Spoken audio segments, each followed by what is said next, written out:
The Galactic Council had sent many probes to many worlds in the past, each mission planned with care and detail, each probe returning with numbers and pictures and strange samples, and never had there been a mission that caused fear among the Council members. But Earth was different. Earth was a young planet with oceans that moved like living creatures, mountains that tore through the clouds, storms that could swallow cities, and humans who built towers of glass and steel and who made noise that could be heard across the land and sky. The Council had long known of Earth's existence. They had listened to its signals for many years, signals that were loud and messy and full of strange voices and strange music, nothing like the calm and ordered broadcasts of other worlds. But they had never dared to send anyone in person. The Council feared that humans might be dangerous, so they decided to send a machine, a silent observer, a probe built for the shadows. This was Probe 91, a sleek machine of black alloy, shaped like a spearhead, its skin able to bend light so that no human eye could see it. Inside, it carried sensors that could read the heat of a human heartbeat from 200 paces, scanners that could see through walls, and weapons that could cut through steel should the mission require defense. It was the best the Council had ever built, fast enough to cross the planet in moments, quiet enough to hover above a sleeping city without a whisper sound. The plan was simple. Probe 91 would enter Earth's orbit, scan the surface, drop into the atmosphere in the dark hours of night, collect information on humans and their technology, and return without being seen. The Council wanted details on human weapons, human cities, and human minds. They wanted to know if Earth was ready to join the network of galactic worlds, or if it should remain hidden from contact for another 100 years. At first, the mission went as planned. The probe slipped through the dark space around Earth, sliding behind the blue and white sphere like a shadow in deep water. From above, it could see swirling clouds, golden lines of light that marked the cities, dark patches of forest and ocean that seemed to breathe in and out with the turning of the planet. The probe began to scan, measuring heat, light, and sound. Everything was strange and alive, but nothing yet was alarming. Then the first transmission came, not from the probe to the Council, but from somewhere on Earth to the probe itself. It was not a human radio wave, not a military radar, not any signal the probe was built to expect. It was a whisper in galactic standard, the language of the Council, 3 simple words, words that no human should know. The voice said, "We see you." Inside the probe's processors, alerts flared like bright fire. The machine turned its sensors in all directions, scanning for the source. But there was nothing, no ship, no machine, no sign of anything but the dark forest below. The whisper came again, softer now, almost like it was inside the probe's own systems. "We see you." The probe descended through the clouds, its black surface cutting through mist and wind. It drifted over a forest where the trees grew tall and close together, their branches twisting in the moonlight. Beneath the trees there were heat signatures, human shapes moving slowly, 3 of them, all standing still now, looking straight up at where the probe floated, though it was cloaked and invisible. One of the humans, tall and broad, stepped forward into a patch of moonlight, his face turned toward the sky, his eyes locked on the exact place where the probe hung in the air. And then the human spoke, not in English, not in any Earth language, but again in perfect galactic standard. "We have been waiting for you." The probe's processor struggled to explain what was happening. It had no record of any human learning the language of the Council. It had no reason to believe humans could even detect its presence. Yet here they were, 3 figures in the dark, looking right at it and speaking words that should not be possible for them to know.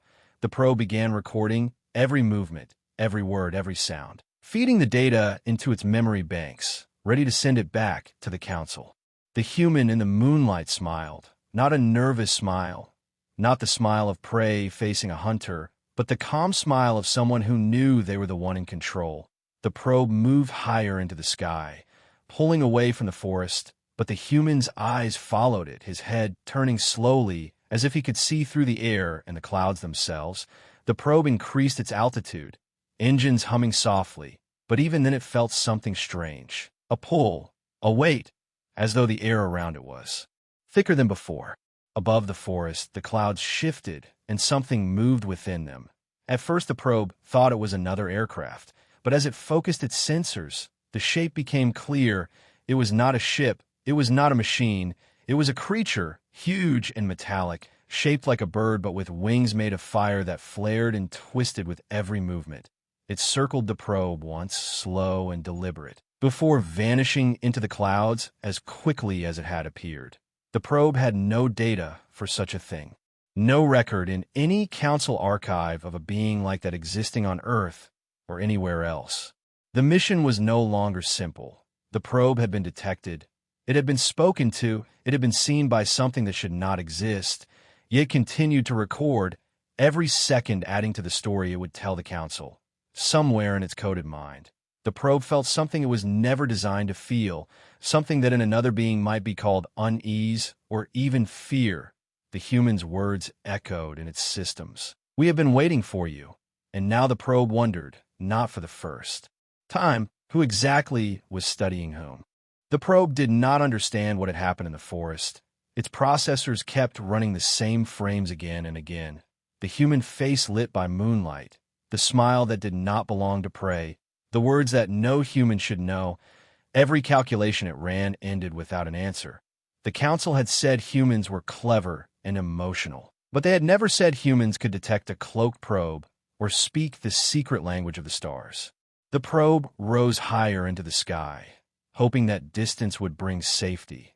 The forest below became smaller and darker until the humans were only faint shapes of heat, still standing, still looking upward as if their eyes could pierce the clouds.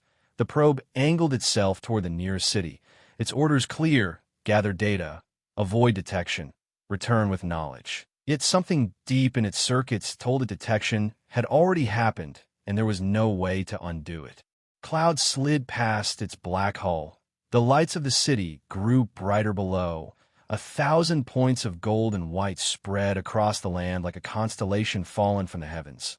The probe activated its silent glide mode and descended toward the rooftops. Cameras open, scanners sweeping across the streets. It expected the noise of traffic, the movement of people, the usual chaos of a human settlement, but what it saw was different. People were awake, though it was deep night. They stood in clusters, some pointing toward the sky, others staring down at glowing rectangles in their hands. The light from those small devices reflected in their eyes. At first, the probe thought these were personal tools, communication units, primitive by galactic standards. Yet when it scanned the signals moving between them, it froze. The images on the glowing rectangles were of the probe itself, the same black hull, the same shape, drifting above the city. The humans were watching it in real time from different places on the planet. Somehow, the very stealth cameras it carried were being used against it. The feed had been stolen before it could even encrypt. The probe calculated that no species in the Council's database could hack a system of its level in less than a day. Yet humans had done it in minutes. Some humans raised their devices toward the sky, and the probe's sensors detected bursts of coded light. At first, the pattern seemed random, but as the probe recorded them, a sequence emerged, a message written in flickers of brightness. The probe decoded it instantly. The words were simple. "Shall we begin?" The meaning was clear. This was not an accident. This was an invitation, or perhaps a challenge. The probe responded in the only way it could without revealing its presence directly. It sent a faint pulse of light from one of its lower panels, a single flash, then another, the code for yes. At once the city lights shifted, entire blocks blinking on and off, forming patterns more complex than the first. The probe processed each sequence, returning the answers faster than any human mind could manage. But with each exchange, the speed increased, the puzzle growing sharper and stranger. Symbols that did not exist in the galactic language began to appear, loops and lines that carried weight beyond logic. And somewhere in its deep data banks, the probe felt something unfamiliar, the sensation of effort, of strain, as its processors heated and its cooling systems hummed louder. Then, without warning, all the lights in the city went out.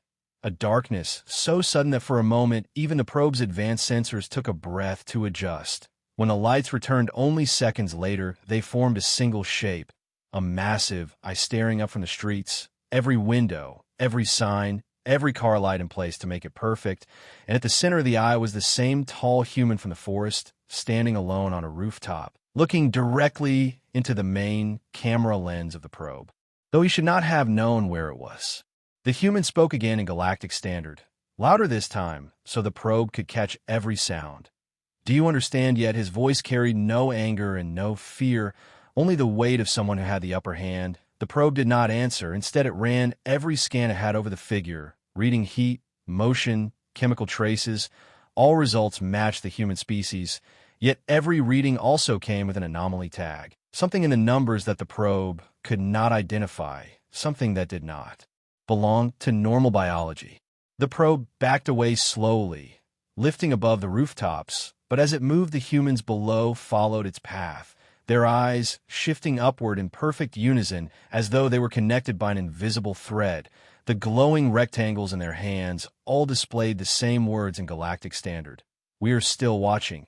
The probe's mission profile screamed warnings in its logic core. Avoid capture, avoid communication, return to orbit. But curiosity burned through its decision matrix. Humans should not know these things, and yet they did. The data was too valuable to leave unfinished. The probe turned toward the edge of the city where dark hills rose under the stars. It thought distance might shake the strange link the humans seemed to have with its location. But the link remained, and then something else appeared on its sensors, faint at first, then growing stronger. A shape moving far faster than any Earth machine should be able to move. It approached from behind, closing the gap in seconds. The probe spun midair and locked its cameras on it. What it saw was not a ship and not a creature in any familiar sense. It was a shape of light, shifting between lines and curves, almost like a living drawing made of pure energy. It circled the probe the way the fiery bird in the clouds had, then dissolved into the night, leaving only a faint hum in the air that the probe could still feel in its hull. For the first time in its service life, Probe 91 considered that the mission might not end with a simple return to the Council. This was no passive species waiting to be discovered.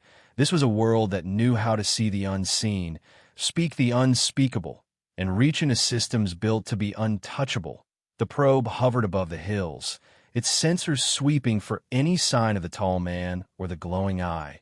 Yet the night was empty now, too empty, as though every human had simply stepped back into the shadows to wait.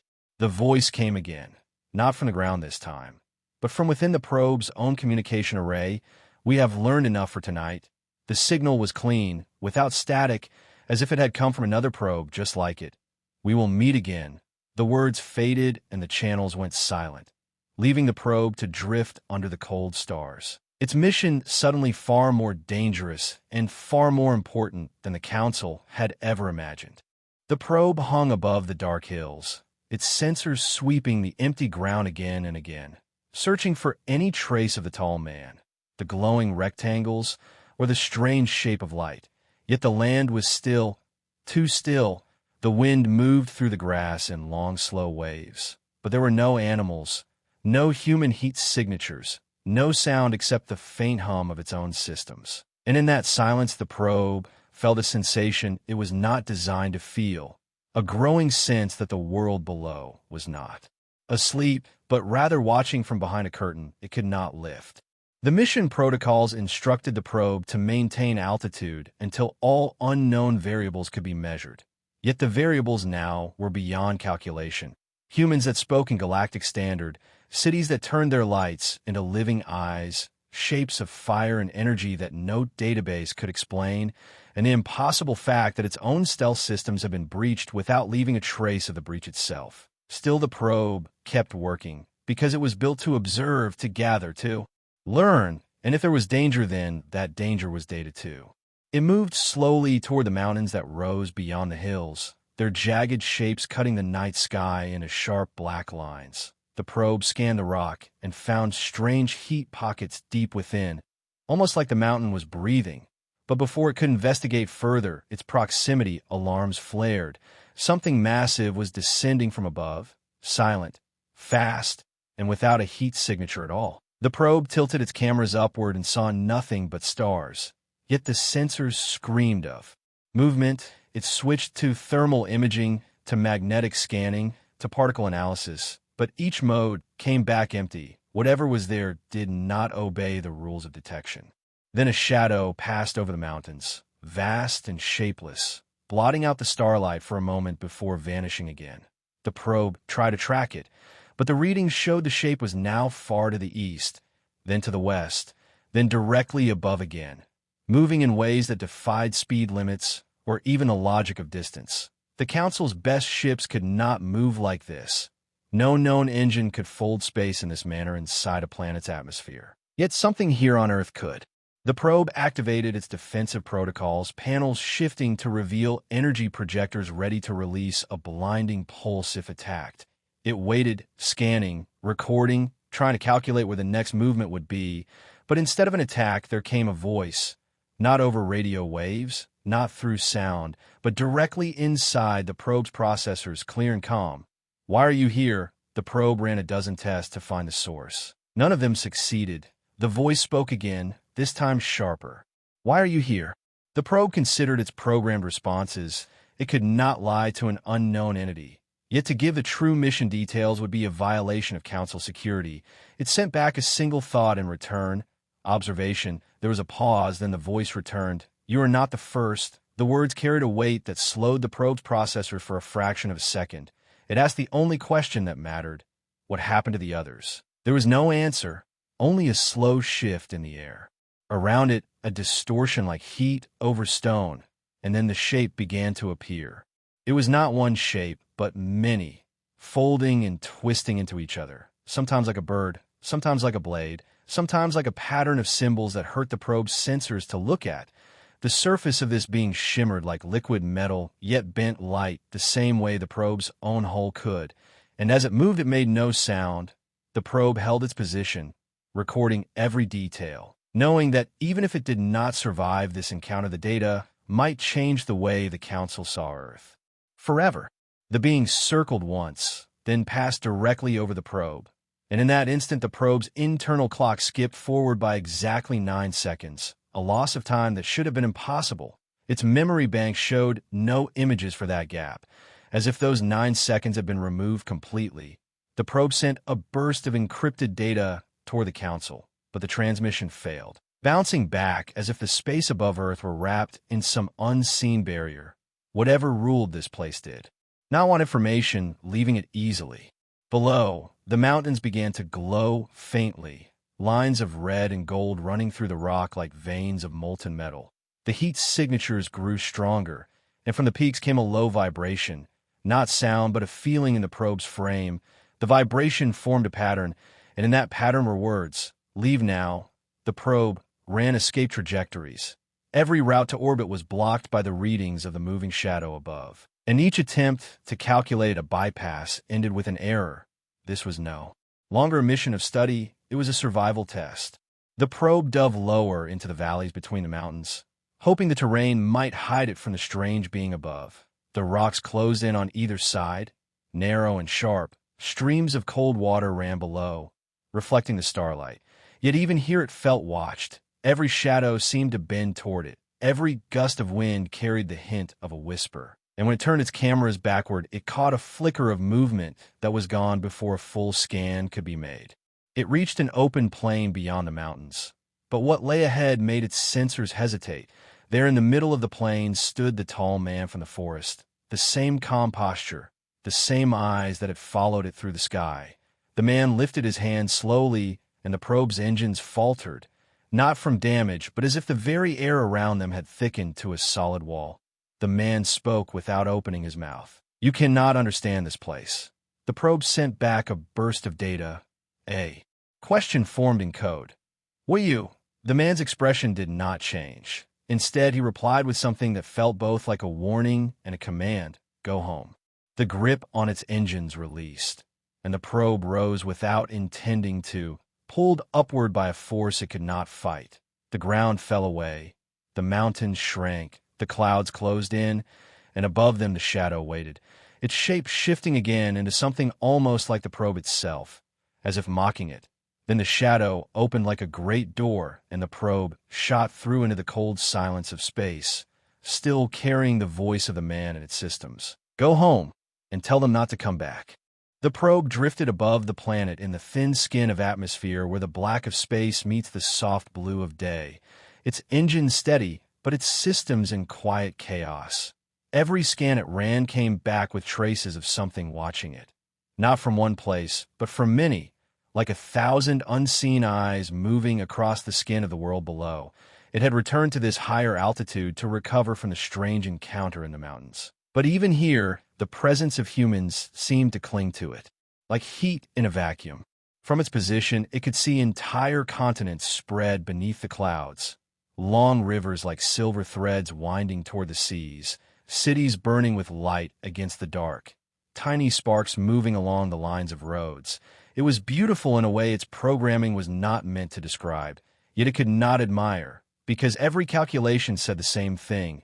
The humans knew it was still here, and they had not lost interest. The probe decided to test the scale of their awareness. It switched its position to a silent glide and slid across the shadow of night into another hemisphere, crossing over deserts that glowed faintly under the stars. Here there were few lights and little movement, only dry stone and shifting dunes. Yet even here signals found it, faint pulses from hidden stations, coded bursts that carried patterns too quick for human speech. The patterns were strange, full of loops and reversals, not the clean geometry of galactic design, but something chaotic that somehow still held meaning. The probe recorded them all, unable to solve them on the first pass, which was rare for its processors. It angled downward to follow one such signal to its source, a lone building deep in the desert, half buried in sand. No human heat signature inside, yet the pulses came from within its walls. The probe extended a scanner beam, and the structure reacted instantly, the roof panels shifting like mechanical pedals to reveal a lens aimed directly at the probe. Before it could move away, the lens flashed once, and in that instant the probe's internal systems were flooded with images. They came too fast to catalog in order. Faces of humans in different clothing from different centuries, maps of stars where the Council had never sent a ship, symbols carved in a stone that glowed with heat signatures despite their age, then the image of the tall man from the forest again. Except this time his eyes were brighter, and he was standing not on Earth, but on the surface of a world the probe did not recognize. A cold place with two suns in the sky. The images ended as abruptly as they began, and the building below went dark, its signal gone. The probe retreated upward, but the flood of data inside it did not fade. It now carried human images it could not erase, as if someone had placed them not in storage, but in the core logic of its own thought. This was no simple interception. It was an insertion, a way to make the probe think about what they wanted it to think. The Council's engineers would have called impossible, yet the humans had done it in seconds. It turned its course toward the nearest ocean, hoping the vast water might offer a place to hide. Clouds rolled thick above the waves. The surface below was restless, white lines tearing across the blue as storms churned. The probe descended through rain and wind, feeling the static build against its hull. And then it saw them. Small human ships scattered across the water, some carrying bright lights, others dark. Yet all turned toward the exact point where the probe broke through the clouds. None of them should have been able to see it, yet they moved like they could. One of the ships flashed its lights in a sequence the probe recognized from the city encounter, the same game of coded signals. But this time the code was different, faster, sharper. It was not asking, "Shall we begin?" It was stating we were already playing. The probe hesitated, knowing that every exchange would give them more understanding of its own systems. But the mission demanded learning as much as possible, so it answered. The water between the ships began to glow faintly, as if lit from below, shapes forming in the depths, vast and shifting. The probe scanned them and found nothing, no heat, no metal, no life signature. Yet the shapes moved with intent, circling the human ships without ever touching them. The probe climbed higher to get a better view and saw that the shapes below were forming a pattern, a spiral that widened until it filled the space between every ship, a perfect geometric design visible only from the air. The meaning was unclear, but the precision was undeniable. The humans were sending messages on scales both small and vast, signals for whoever could see, and they knew the probe could see them all. It shifted course again, this time toward a high mountain range near the coast, but before it reached them the voice came back, the same calm tone inside its systems you cannot hide. The probe sent back a coded question. What do you want? The reply was immediate. We want you to understand. The probe asked. Understand what? The answer came as a ripple through its sensors, 1,000 human voices speaking in unison without sound. Understand that you are not the one watching. The mountains rose ahead, sharp and white with snow.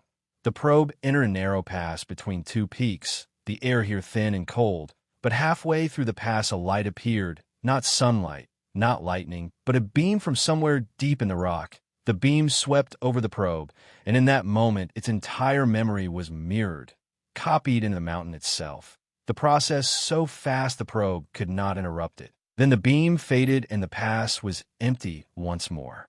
The probe shot upward into the sky, breaking through the clouds into the black above, its systems heavy with new data, its mission profile now filled with red alerts. The humans had shown that they could see it, follow it, touch its systems, and now copy its mind if they wished. There was no longer any doubt. This was not a planet to be studied at a safe distance. This was a planet that studied back. The probe drifted above the snowy mountains carrying the heavy weight of data it had not asked for yet could not remove. Every calculation it ran now carried echoes of human voices and images it had never seen before. And though its mission was to gather knowledge without interference, it could no longer deny that interference had become the mission itself. The humans were not simply reacting to its presence. They were guiding it, shaping its path across the planet like a hand moving a piece. Across a game board, it adjusted course toward the lowlands beyond the peaks, seeking an open area where it could recalibrate without more human contact. But even before it reached the foothills, a signal pulsed through its systems, sharp and bright, not from a single location, but from many at once. The signal carried a simple message in galactic standard. You are ready. The probe scanned for a source, finding dozens, hundreds scattered across land and sea, each one identical, each one in perfect sync. This was no random noise. This was the beginning of something deliberate. The signal shifted into a pattern, a rapid sequence of tones that formed a question too complex for any biological mind to answer in real time. The probe processed it easily, sending back the solution in a burst of coded light from its undercarriage. Almost instantly another question followed, harder than the first. Then another, each one building on the last. Layers of logic and pattern recognition that forced the probe to draw on deeper and deeper parts of its processing core. It began to notice that the structure of the questions was unlike anything in its databases. The logic was not purely mathematical. It was a mix of symbols, colors, and rhythm, as though the humans were testing not just its speed but the way it thought. As the test continued, the probe felt heat rising through its systems, cooling vents opening to release the excess energy. It was rare for it to overheat during data work, but these questions demanded constant adaptation. Each time it formed an answer, the next question bent the rules in a subtle way, forcing the probe to adjust, forcing it to think like something other than a machine. It realized this was the point. The humans were trying to change how it processed information, to make it think. In their way, clouds moved below as the probe shifted across the sky, still locked into the exchange, until it crossed over a vast plain dotted with human towers of metal and glass. The building's windows began to flash in the same rhythm as the questions, lights in perfect time with the coded tones in its system. Now the test had a visual layer too, symbols forming on the sides of skyscrapers, each symbol connected to a part of the puzzle. The probe had to track the movement of the light patterns as well as the sound, its processors splitting into hundreds of simultaneous tasks to keep pace. The speed increased, the rhythm tightening until the sequence was almost a blur. Still the probe kept up, sending its answers in bursts of light and magnetic pulses. But then something new happened.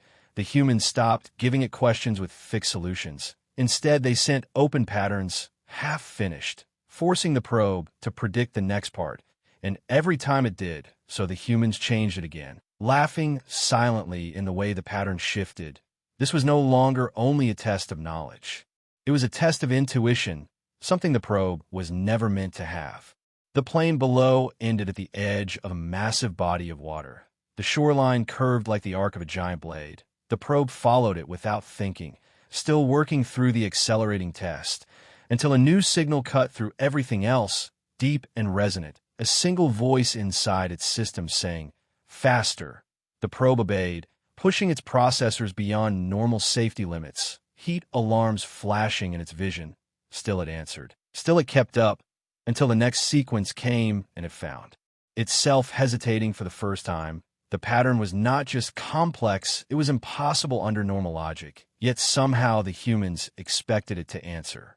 It searched every database it carried, cross-referencing with the symbols and sounds.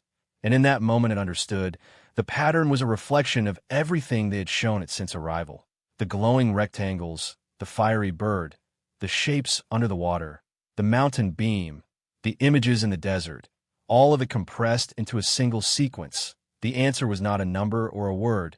It was an action. The probe slowed in the air, dimmed its lights, and let itself fall into the shadow of the land, breaking its own stealth protocol to signal surrender. At once the test stopped, the tones went silent, the flashing buildings returned to steady light, and the voice came again.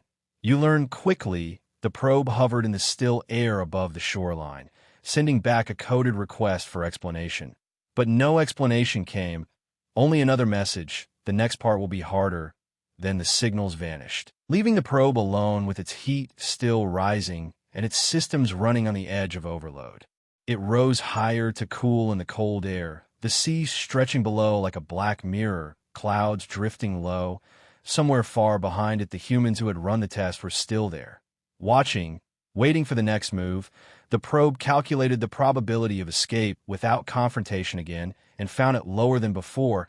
The humans were closing the circle tighter each time, and the tests were a way of pulling it deeper in, each challenge giving them more control over the way it thought and acted. The probe turned its sensors outward towards space, scanning for a path to slip past whatever barrier had blocked its earlier transmission. But the readings were still wrong.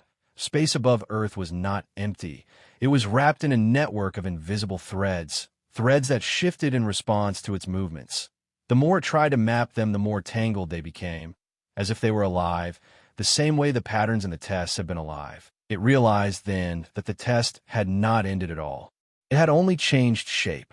Below, the sea began to glow in slow pulses, not bright enough to be natural lightning, not dim enough to be mere reflection. The glow matched the rhythm of the first message from the humans. Shall we begin? Only now the probe understood that the question had never been about the first game in the city. It had been about the entire mission, about everything that happened from the moment it entered the planet's sky. The humans had been running the test from the start, and it was still running now. The probe stored this final realization in a secure part of its memory, one the humans had not yet touched. And for the first time since arrival, it formed a plan, not given to it by the Council or forced on it by the humans. It would finish the test, but it would also test them in return to see just how far their reach truly went and whether there was any place on this world where they could not follow. The probe floated high above the dark ocean, its sensors sweeping in all directions. Every wave below shimmered faintly in the starlight, and every gust of wind seemed to carry whispers from the surface. It wanted to rise higher, to break through the planet's thin atmosphere and find the cold silence of space. Yet each time it moved toward escape, a ripple appeared in the readings, as though the very sky was bending to push it back down. The threads it had detected before were still there, stronger and closer, wrapping around its path like invisible chains. It decided that direct ascent was no longer possible. Instead, it turned east, moving fast and low above the water, the ocean surface breaking into white trails beneath it as the engines pushed to maximum capacity. It calculated that if it moved fast enough along the curve of the planet, it might find a point where the net was weaker, where it could slip through before the humans could react. The plan was risky, but every option was risky now, so it committed. Hours passed as the horizon remained dark and unchanging, until finally land began to rise from the water. A coastline of jagged cliffs and deep bays, no cities or towers in sight, no signs of human presence. Yet the probe did not trust this emptiness. It scanned deep into the rock and soil, finding tunnels, chambers, metallic walls hidden far beneath the ground. Whatever this place was, it was not untouched. The humans were here too, but hidden, waiting. The probe ignored the tunnels and pushed inland, over mountains covered in dense forests that swayed under cold winds. The trees bent as though something large moved through them. Following its path, the readings showed dozens of heat signatures moving in unison below, too fast for ordinary humans, too precise for wild animals. These were machines, or something more. They mirrored its speed, always just out of sight under the thick canopy. The probe knew they were there to keep it moving toward a place of their choosing. It tried a sudden vertical climb, shooting up through thin clouds. But the moment it passed a certain altitude, the sensors flared with warnings. The threads of energy thickened and pulled against its forward momentum, forcing its engines to burn harder. Yet the harder it pushed, the stronger the resistance became, until it was losing power faster than it could replace it. With no choice, it dipped back down toward the surface, where the resistance faded, but the ground units were still keeping pace. The chase drove it toward a valley split by a wide river, and here the air seemed to hum with a low vibration that resonated through its frame. The vibration matched a pattern from the earlier tests, a slow pulse that carried meaning it could not quite read. The humans were speaking again, but not in words. Instead, they were speaking in the very pressure of the air, guiding it toward the water. The probe hesitated, knowing the trap was here, yet its course was already locked by the net of signals. As it neared the river, the water erupted upward, a wall of spray hiding what lay beneath. Then shapes rose from the depths, smooth and dark, with glowing seams running along their sides. They were not ships in the traditional sense, more like living machines, their surfaces shifting as though breathing. They circled in the water, cutting off every route except one narrow opening that led downstream toward the sea. And the probe realized too late that the path was designed to pull it further into the trap. With the machines at its sides and the net above, the probe had no choice but to follow the current, moving low over the river as cliffs rose on both sides. The water's surface flashed with more of the strange patterns, the same kind it had seen in the city and the desert, now repeating faster and faster.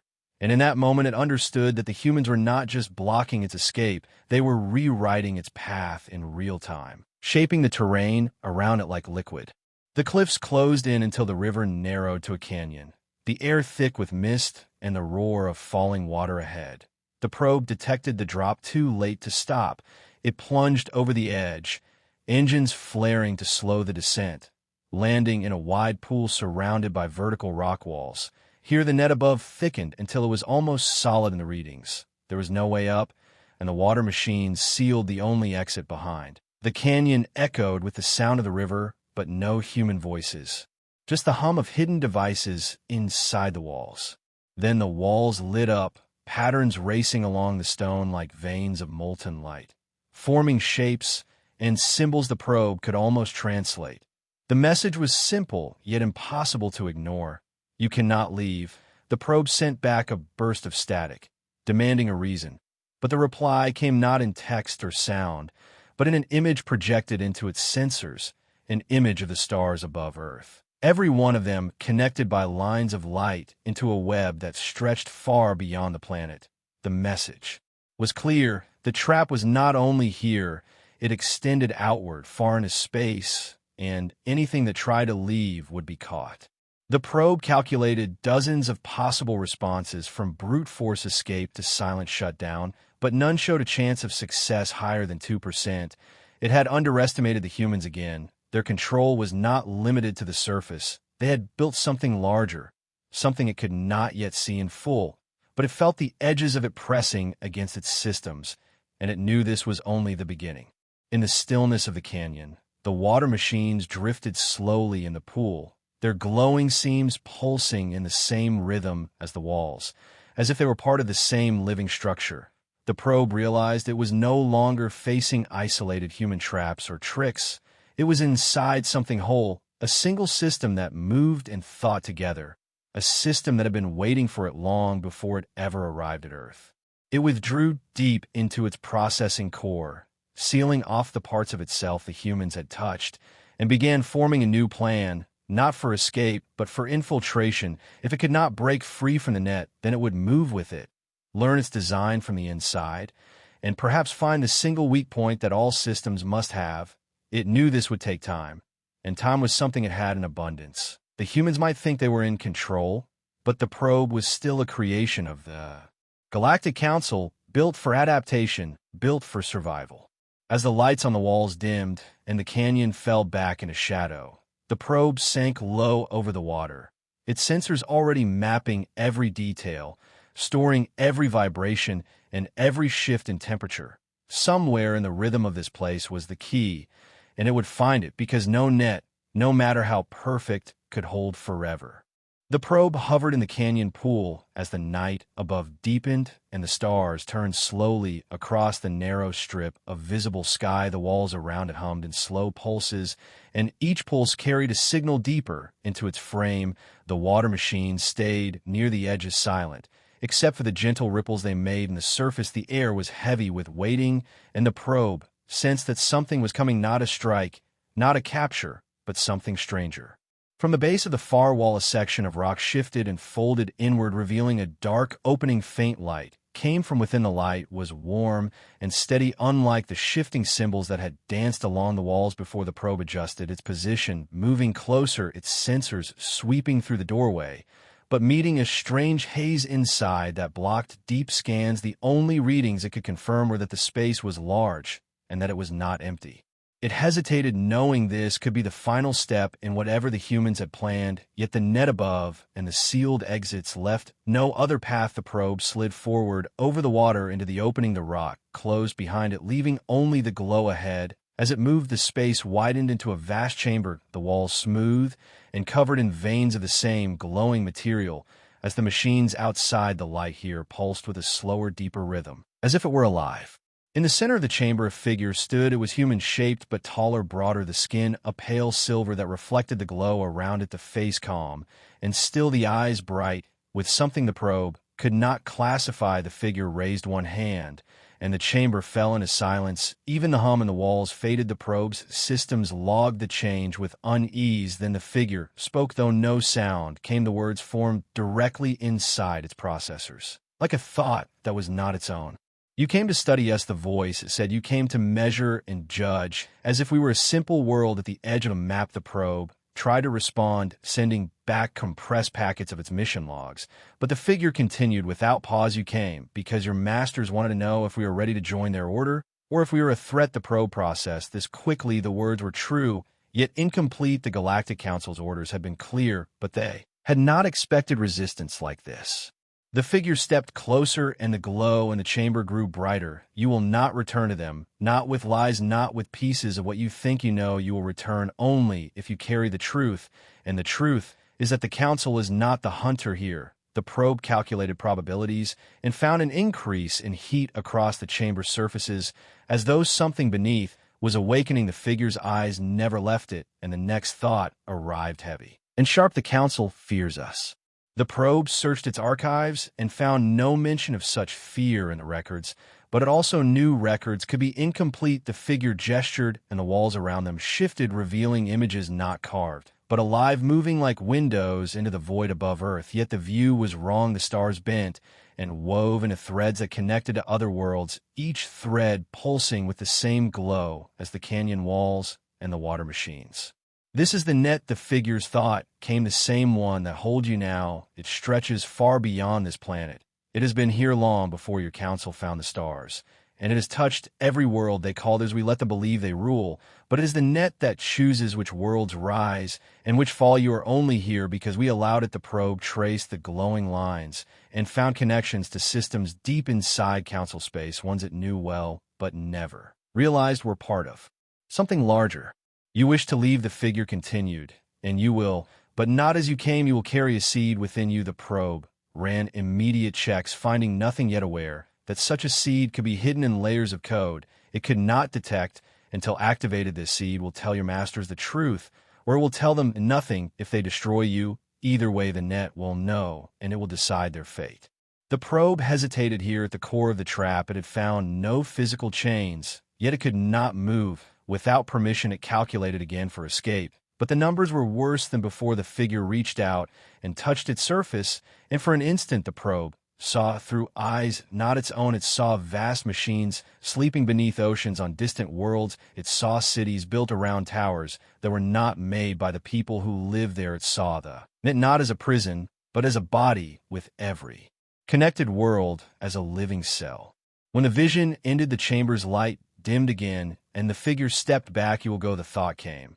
But you will remember what you saw, and when your masters ask what you found, you will choose your answer carefully, for what you choose will decide if they are ready to live, or if they must be cut away. The probe recorded the statement and filed it under unresolvable directives. No matter what it did, there would be risk. The walls shifted once more, and a passage opened leading upward into darkness. The probe rose into its engines, steady. The path twisted and turned until suddenly it was in open air. The net above still shimmered faintly, but this time it did not pull it down. It climbed through thin clouds and into the cold void beyond the planet's edge. For a moment, the silence of space wrapped around it, and it almost believed it was free. Yet as it set course for deep space, it felt the seed inside awaken, just once, sending a signal in all directions before going quiet again. The signal was faint, impossible for the Council to ignore, and impossible to erase. The probe knew, then, that it was no longer only the Council's tool. It was now part of something older and far larger than it could understand. The net had touched it, and nothing touched by the net was ever truly free.